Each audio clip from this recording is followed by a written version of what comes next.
Okay, so the one thing that is still remaining in the opponent cars is the vehicle animation. Okay, so in order to do that, let's first of all open up the wheels of the first opponent car, and let's simply copy this component, the animator component.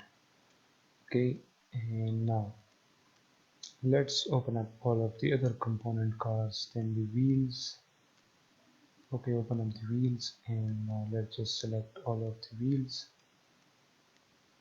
of all of the opponent cars like this, and then you can simply click on that and click on this paste component as you.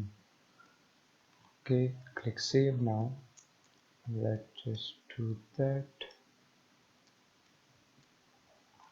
And now what we can do right here is to add a camera. It's so clear. Click on this. Okay, there is the camera. Let's move it there, a little bit right there, and now you will notice the tire rotating. Okay,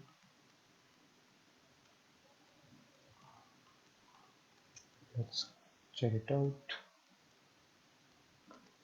As you can see now, the tires of all of the vehicles will rotate like this. So now let me just simply delete this camera, and actually we can delete that one as well because we don't need that cameras now.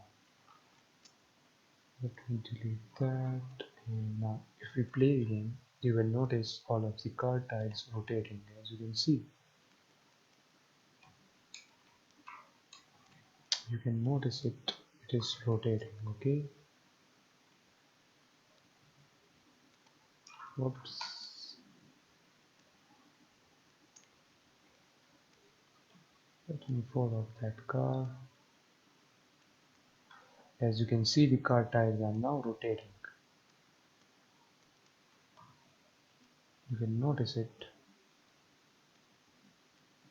As you can see, it is now rotating. You will notice it right here. As you can see, it is rotating.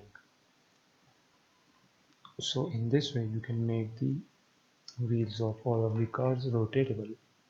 And with this done, catch you guys in the next video.